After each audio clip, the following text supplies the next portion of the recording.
The Extreme Festival is proudly brought to you by Scheifler Automotive Aftermarket, Engine, Investchem,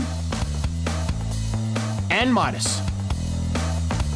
Welcome to Killarney and round 3 of the Extreme Festival. Heading down to the Cape for the first time this season and looking forward to some amazing action out on the black stuff. A big crowd, and that's exactly what was expected. They were going to be entertained on the black stuff and off the track as well. The Extreme Festival has certainly rejuvenated motorsport in South Africa. And great to see new sponsors like Scheifler Automotive getting involved with the National Production Car Championship first up. It's their second round, and Michael Stephen heads into this round with a championship lead just ahead of Gary Formato. Graham Nathan has done some modifications to both his and Charles Smallberger's Volkswagen Golf GTIs. And in the Audi camp, it looks like there's going to be some big battles. We caught up with Terry Moss to find out what their deal is with the Engine Extreme Audi. We have a new kid on the block in terms of a sponsor, the Scheffler Group, who basically make those brilliant loop clutches that are used throughout South Africa and exported around the world. They also, I believe, own the FAG Group, which is a bearing group. So they are great to have behind us, the kind of muscle that we're looking for, and we're trying to dig deep, obviously, to impress. Michael van Rooyen had a fantastic outing at round 1 at Swartkops and is looking to do more of the same down here at one of his favourite tracks, Killarney Raceway. Qualifying is vitally important for all of these cars now that they are one combined category. At the front end, it was Henny Groenewald who started to push right from the word go and seemed like he was not going to be beaten. Right in the closing stages, Graham Nathan got up to second place, with Gennaro Bonafide making him the meat in the sandwich between the two Sassel Audis. It was Michael Stephen who headed up the Engine Extreme Audi attack with Simon Moss on his tail, and then Charles Smallberger, one of the most improved drivers of the weekend, there in 6th. Gary Formato was in 7th, local man Niels Modak just ahead of him, and then Sean Dermody, Gary Formato's teammate. He made up the rest of the field ahead of Junaid Slimming, Jordan Sherritt for the first time in the Ford, then it was Brennan Green, George Smallberger, first time out for him in production cars, Ahmed also joining in from Cape Town. Problems for Michael van Rooyen, but none for Simon Moss down in 5th place. Qualifying wasn't bad at all. I managed to get a few clear laps all on my own with no one following no one. Put it on 5th. It is very close. The grid is very close. Managed to do the exact same time identically to Mark, so pretty chuffed with that, as he's a good reference and one of the best drivers in the field. So yeah, I'm happy with that, and we'll take it from here and see how the race goes. Maybe we can work through the field and get a good finishing position. Certainly one of the best laps came out of this man, Graham Nathan. He's in 2nd. It was quite fun actually. First time I've been out in qualifying on new rubber with a new 18-inch rubber that we're now allowed to drive on. And the guys told me at Swartkops when I was on the 17 that I wouldn't believe the amount of grip that the car's got, and they were 100% right. The car is just completely different. It's very, very good, and you can stick your neck out a little bit, which is why the times are so much quicker. Henny G is on pole and certainly looking good for a win. Really happy to get the Sassel Audi up front, and I'm expecting quite an interesting race. We've got some quick Volkswagens around us, and I think some other guys coming from the back, and amongst the Audis I think we're going to have a really good day today. A Dacia amongst us, and hopefully an Audi can come up on top, and especially a Sassel sponsored car. Some modifications being done to some of the cars and some adjustments that are vital to get these cars into the front end of the battles for races 1, 2 and 3 here today at Killarney.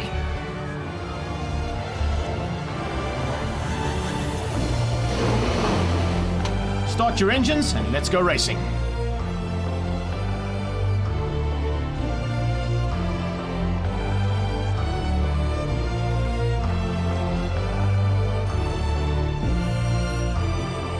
The cars and drivers now getting out onto what is going to be a rolling start as always in the National Production Cars. Scheifler Automotive on board with them for the first time this season. Great to have them as part of this big deal. Sassel fuel will be burning, as will the Bridgestone tyres, and as we get down towards turn 1, Laurent Bonavesteisen joins me in commentary. It looks like Henny G is going to hang on, and Gennaro is going to go through for 2nd.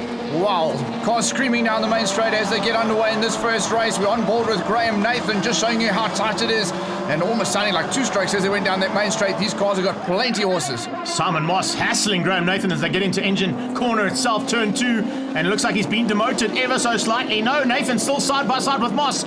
Moss will have a bit of an issue here because he's going to have the inside line as they go down into Damps Rose Foundation sweep, and what a move there from Nathan, keeping both of those Engine Extreme Audis out for now. Well, they've done some work on that GTR, and I tell you what, it has paid off, especially with that qualifying lap, but he's got hard work now, got the Audis all over him. First of the Fords, looks like Formato has snuck up ahead. Germany under pressure at the back from the Chevrolet. And here we go, on board with Michael van Rooyen. Williams and Chevrolet down the back straight on the tailpiece there of Germany. Germany goes defensive, trying to keep him out. Let's see what he's like on the brakes as they get down to Cape Town corner. It's Michael van Rooyen going around the outside of Sean Germany and trying to put a little bit of gap between himself, but unfortunately hasn't worked just yet. Formato is pushing hard as well, trying to find a way through on the 2 Engine Extreme Audis. Here we go, on board with him. Gary Formato, one of the most talented drivers we've had over the recent years, and of course he knows how to get around this circuit. Didn't have the qualifying he would have liked, but making his way through the field nicely, and a nice rear view as he makes a pass, going up a position. How was that for straight line speed? Straight line speed of that Ford ST was impressive. He went right past the Engine Extreme Audi of Michael Stephen, and Stephen had no answer. He's now going to have to try and fight back. Look at the front though. All of a sudden it's Henny Groenewald checking out. Graham Nathan is trying to stay with Gennaro, but he's got massive pressure coming from Simon Moss, and Simon Moss dives on his inside. Wow, that was a great move. Outside, inside, a little touch on the back, and it's put him out onto the wide line. So after such a good move up through the field, he's going to have to fight his way back now from the back. Look at how those pedals are working in Formato's car. He's made up one position. He's lost a little bit of ground now. And it looks like Charles Smallberger also battling ever so slightly to find a way past on Michael Stephen. Stephen just doesn't seem to have the straight line speed here. Simon Moss is pushing hard, but you can see that it's just not working as well as what those Audis were expected to go here this weekend. On board once again with Graham Nathan, but the man we're all looking out for on the 95, Michael van Rooyen, making his way through the field nicely, and Charles Smallberger going to have to watch out. That big Lightning McQueen colours right on his tail. Oh, Nathan's run out of brakes there. Something went wrong. That's not like Graham Nathan to go right into the back of another car if he can avoid it. And it looks like there was an issue there on the ABS or something, and Gennaro Bonafide has come off worse for wear. He was stuck in the kitty litter on the exit of turn 5. He gets the car going again, but he's going to be right at the back of the pack now. That is not the way Gennaro wanted to end this race. Oh, Greg, lucky he's in that Audi with 4-wheel drive. He's going to need it to get out of the kitty litter. Unfortunately, he got out and he's back on track. But I spoke to Terry Moss actually during the weekend, and they're actually looking at an option of running a front-wheel drive in those S4s just to try and stay with these X-Class T cars. And of course, the Force-inducted cars are really giving them a good run for their money in this new format of racing. Speaking of a good run for his money, check where Van Rooyen's got to. He's up to 5th place and all over the back end of Charles Smallberger. Well, great driver that is, and he's setting him up nicely. Charles Smallberger going to be looking at those rear view mirrors now. No focus on Stephen up in front of him because that's a bright red car right on his tail. Lovely stuff here as Formato tries to keep out Michael Stephen. And see Simon Moss hasn't quite recovered after that little incident between himself and Nathan at turn 2. This is Van Rooyen now. Oh, looks like there might be an issue here. He's not going quite the kind of pace that he'd like to be. It's not on song like we saw at Swartkops. But this Williams and Chevrolet Cruise, we know, has got some really good pace when it does go. Well, Greg, looking up the field there, Gary Formato in that 2nd place, and he's really sneakily found his way there. There we see Gennaro Bonafide making up some ground after that big crash into the kitty litter, some battle scars. There he goes past Jordan Charette, who seems to have some problems in the 3rd of the Ford racing cars, STs. Yo, speaking of problems, yeah, indeed. It looks like a little bit of issues there for Ahmad, the man from Cape Town who joined part of the Class X crew, and you can see action replay here. On board as we turn in, there is the tap between Graham Nathan and Gennaro Bonafide. Bonafide being turned completely around and eventually got back onto track. But look at the defensive driving that the turn 1 SMD Ford Focus is having to do now, with Formato going as defensive as possible and making this little ST Focus as wide as he can to keep out that Engine Extreme Audi. It's at this stage of the race that those 4-wheel drive Audis really seem to have better traction than anyone else. Gary Formato, you can see the battle scars on his car. He's had a love tap from someone behind. He's trying to hold off Michael Stephen. Michael van Rooyen now up to 4th place. A good run there from the Chevy Cruise man. He's found his way past Simon Moss. He's got past Charles Smallberger. And Smallberger actually seemed to have a little bit of an issue on that last lap. So we'll keep an eye on that. Now, there we go. Thank you very much for that great bit of editing. And there you can see, parking on the sideline, Smallberger has got an issue in the engine with that GTI. Henny Groenewald looking so good up in the front, and after that qualifying, he must be full of confidence at the moment. It's that battle for 2nd we're closely following. Really tight line there from Formato, and he's going to hold off, hopefully, Michael Stephen to the line. That Ford is so good in a straight line, and it's a drag race. And the drag race is being won by the Ford right now. It doesn't look like that Engine Extreme Audi's got an answer. He'll have to try something in race number 2. Henny Groenewald comes through to take race 1 honours. A great effort there from the Sassel Audi racing team to take it ahead of Gary Formato. Then it was the 2 Engine Extreme Audis of Michael Stephen and Simon Moss. On their tail, Michael van Rooyen eventually up into 5th place, beating out Sean Duminy. Niaz Modak winning the Class X ahead of Gennaro Bonafide, who recovered. Michael Stephen finishing in 3rd place. Me and Gary had quite a dice. I passed him 3 times, but he just drove past me down the straight, so couldn't really put on the challenge to Henny. But yeah, not a bad race and some solid points in the bag. It was a good race. A couple of incidents which gave us a few positions, which obviously we'll take, but it was nice to be racing with Michael and Henny up there. Unfortunately, I missed the gear, which cost both Michael and myself some time, so it took us away from the lead, or any chance of having a go at the lead there, but let's see what happens in the next 2 races today. Our race winner was Henny Groenewald. Really had a nice, decent opening lap to make that little bit of a gap that I didn't have to fend off anyone, but got a little bit concerned with the speed that Gary was coming through on that Ford a little bit late in the race. Really had a lot of pace towards the end there, and fortunately one of the Audis did the job in actually getting involved in the dice. I think they were dicing all the way to the line, so it just gave me the gap that I needed to maintain. A record crowd here at Killarney for recent years. Great to see that, and more of them pulling in as we speak and get ready for race number 2.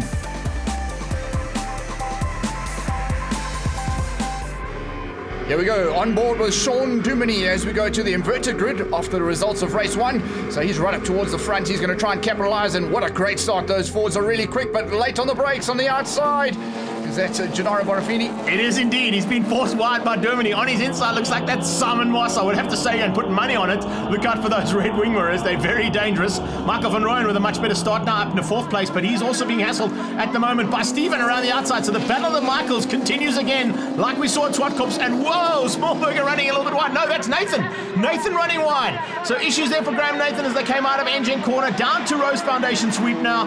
And it's Audis versus Chevys side by side for the 3rd corner in a row. Gennaro Bonafide up in the front, and Greg, I must say, if you're here with a white car, you probably end up with a red car by the end of the day, or black, whatever it is, that colour that you scrape with, because no one gets away unscathed here. Yeah, it's a bit of rubbing his racing, and you can see using a little bit of the track and some more from Graham Nathan as he tries to make up some ground. His teammate, Charles Smallberger, unfortunately not making it out now for race number 2, still with some issues on that car, and they should be able to get that sorted out by the time we get to Port Elizabeth.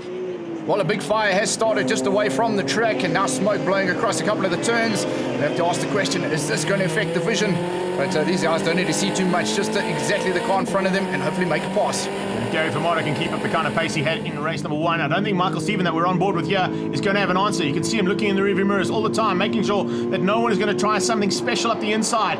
He is looking for an opportunity to keep out Henny Groenewald. Remember, Henny Groenewald would have started at the back of this pack due to the fact that he won race number 1. He's now starting to make his way through, and all issues there. A little bit of a problem, I think, on Michael van Rooyen Chevy. I don't know if that was body rub or tyres, but there was definitely some smoke coming off the front end of the Chev. Looked like it also cost him some momentum out of the turn, drops back a position, and we'll have to keep an eye on that car to see if there was any major problem. It looks like it might have just been some dust on the circuit that he picked up, because it doesn't seem to be an issue in engine corner. Now as they get down to Rose Foundation sweep, Duminy is under massive pressure from Simon Moss. Simon Moss putting it on, and you can see just how hard Dumany's going. Formato's going just as hard. Both of them running ever so slightly wide as they came out of the sweep. And now through Malmesbury, look at that. Absolute formation flying. Some of the best drivers in the country taking each other on very even circumstances. Graham Nathan there, we just saw fighting for a good position after that good qualifying. He wanted to make amends for the first race. On board with Gennaro Bonafide up in the front, and this is what it's like to lead a major production car race in South Africa.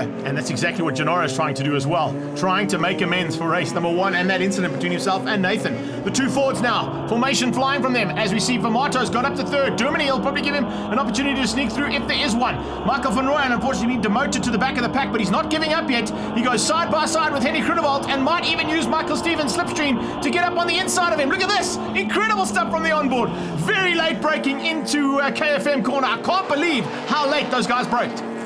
Oh, and speaking of braking, that's braking the car. What happened there? Graham Nathan got it completely wrong, headed into turn 1, and it looks like something's gone wrong on his braking. So that's a big pity there for the Volkswagen man. He's out.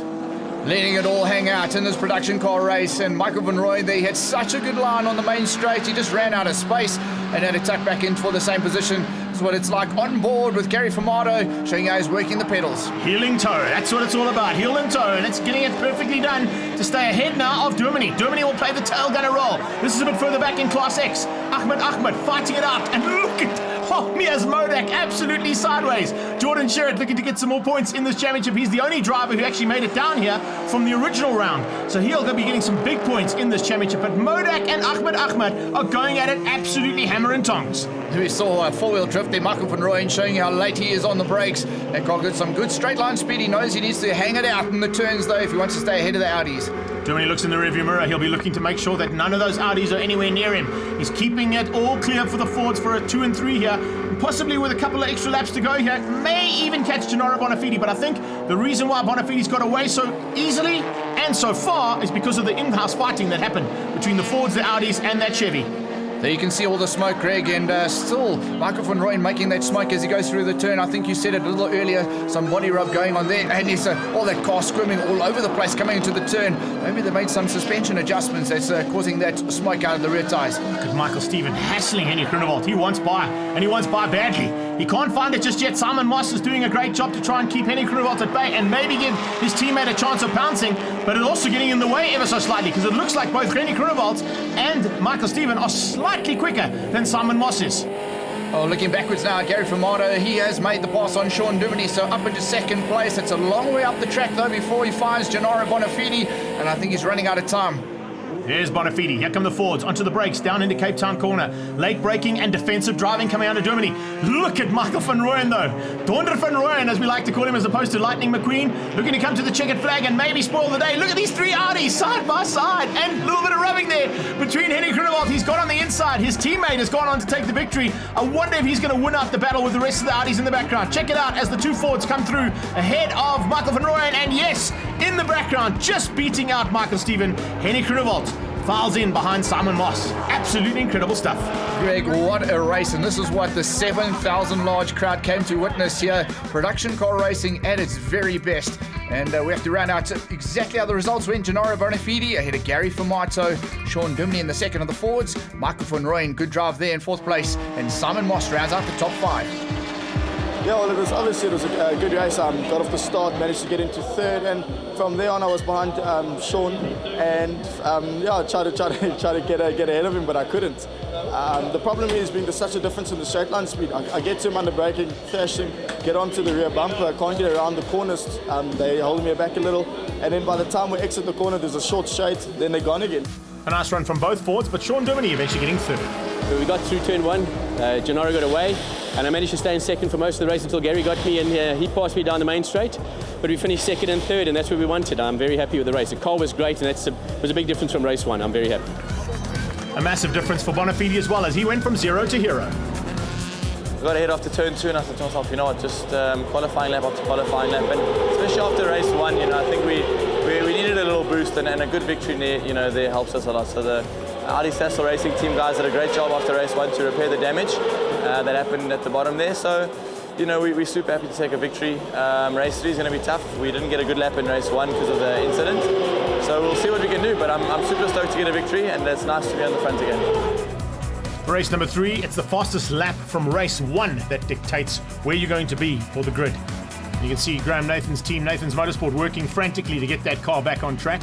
Charles Smallberger's car is definitely not going to make it back out again, but we're certainly looking forward to seeing Nathan back in the hunt as they start and get prepared for race number 3.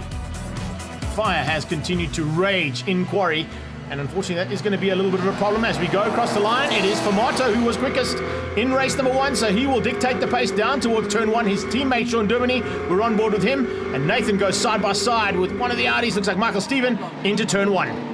Exactly where he wants to be. It's Gary Fumato up in the front. Those Fords have been really quick over the whole weekend. Now you can just look at a clear track in front of him and make sure it holds on to the front. So look at Michael van Rooyen. He's out on the marbles, and that is the price he pays. Getting it all sideways. Looks spectacular, but he drops back a few places. Nathan and Duminy, I think, did a bit of consoling there and did the same thing as they went a little bit wide too, and both got completely sideways coming out of engine. The Audis and Fumato have pulled away ever so slightly now, and it's a 5-way battle between those 4 Audis and the lone Ford right now. Michael van Rooyen, as you can see on his inside, it's the second SMD racing machine, and Duminy sneaks through. Van Rooyen gets forced wide because Nathan comes along for the ride. Well, Michael Van Rooyen, he's really let nothing hold back over this weekend, and unfortunately it's cost him a few mistakes, and there he goes back 2 places, so he's going to have to work hard now to get back to this lot. On board is Gennaro Bonafide, right up in front of him, Henny Groenewald. His teammate trying to find a way past, but it's Simon Moss who's hassling him big time around the outside of Cape Town corner. Moss is not on the right line, and it's cost him nearly there. He's dropped right out of contention there. Look in the background though, as the rest of the field comes streaming through there for this first part of NPCCs. It's actually Jordan Sherritt that's leading out in the Class X's. This is on board once again with Formato, working those pedals, dancing on them nicely, onto the brakes and heel toe as they come into turn 1. There we go, we got some passing going on in this field. Looks like Michael Stevens starting to make his way to the front. He's into 2nd place now and looking very solid in his 3rd and final race.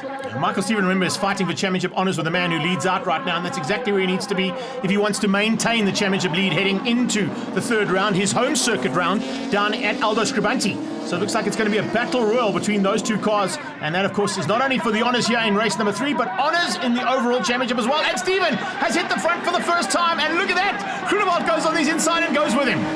Wow, looks like Gary Formato just made a little mistake, had to run out wide there, actually a little bit of an off-track excursion, some dust on the wheels, and now down to 3rd place. Niaz Modak, he is leading Class X and is all over the back end of the National Production Car class and looking for a way through there on Michael Van Rooyen, and whoa, Bonafide with evasive action. How did he miss that car? I don't even know who it was so fast. Well done, Gennaro, for just missing out. I think that was Formato, who had a little bit of an issue coming onto the back straight. Oh, Greg, it was Gary Formato, and it looks like he's having some gear issues, missing out a couple going down the back straight, but he's still trying to hang in there as the Audis go head-to-head up in the front, and still Michael Stevens holds on to the race lead. Junaid Slamang now moving up into 2nd place overall in Class X. He's just gone past the Shield GTI there of George Smallberger. Great to see Georgie joining the Class X for the entire season. He's going to be joined by Brennan Green and hopefully by some of these Cape Town boys as we head to PE in the next round. These guys at the front are not holding anything back, and Michael Van Rooyen is in the thick of it again with Graham Nathan and Sean Downey, all 3 of them ex-contenders in the Class T as it used to be known, now in full NPC, and I can tell you these guys are not going to hold anything back to try and close down on the 4 Audis and Formato with that battling Ford Focus's gearbox.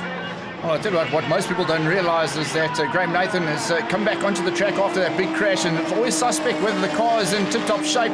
Looks like he hasn't held anything back and enjoying a good race still in that GTI. Yeah, the Nathan's Motorsport boys worked really hard to get it all sorted out. They got him back on circuit. That's what they needed to do, because with that new body kit on it, it's definitely making the car a little bit easier to flow through the air.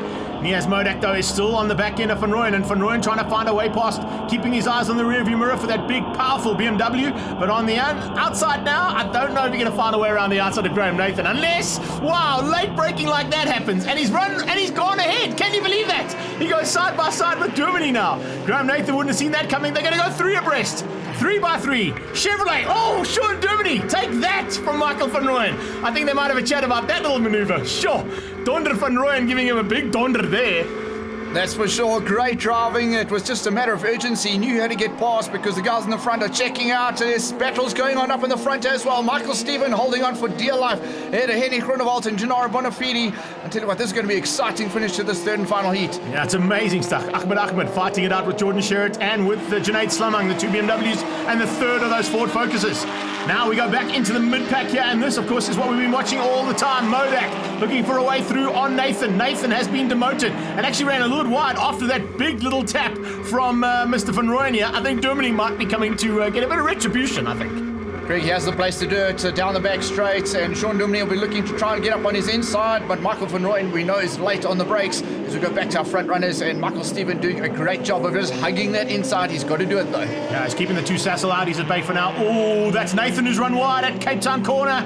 I think Graham might be just pushing his car a little bit too hard, and in fact, speaking of pushing hard, Ahmed is pushing hard as well and has done almost an identical off to what Graham Nathan was able to do. Michael Van Rooyen, speaking of offs, is into pit lane. The Williams Hunt Chev is out. That's another broken drive shaft and a really dismal way to end the great day's racing.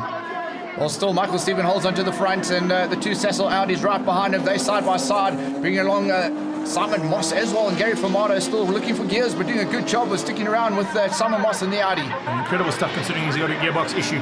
Fighting at the front though, still up for grabs. Michael Stevens is going to have to be defensive as always. Groenewald and Bonafide are looking to pounce, but Michael Stevens realizes that if he stays in the position he is right now, he will go into his hometown and the hometown round in the lead of this overall championship. Gennaro Bonafide, a little puff of dust there, and he doesn't mind that at all, just moves out of the way. He has a close look at what's going on in the front. He can capitalise here. They get side by side. Which way is he going to go? He's going to have to think quick now. We've got to take into account that both Henny Groenewald and Gennaro Bonafide have had a race victory here today, so they are looking for overall honours on the day as well. And a little rub there between Groenewald and Stephen has loosened the back bumper. Is that going to be costly? This is what it's all about in National Production Car Championship racing, and the checkered flag comes out just in time to keep Michael Stephen ahead of the two Sassel Audis. Brilliant stuff as always, but Michael Stephen is the victor. Tell you what, it came down to the wire. We knew it would. Michael Stephen making it 3 different winners on the day. Ahead of Henny Groenewald, Gennaro Bonafide, Simon Moss, Gary Formato hangs in there as well, the broken gearbox, and Sean Lumini and Jordan Chirac ending off a good day as well. Into round 3, Henny Groenewald with a 1-point lead over Michael Stephen, just beating him at the end. Gennaro Bonafide in 3rd, and Gary Formato there in 4th place. We had a disappointing round. We got some points though. For some reason the drive shafts had an issue this weekend. We're not exactly sure what it is, but I'm sure the team will fix it before we get to Aldo Scribanti, and I'm sure we're going to have a strong showing there.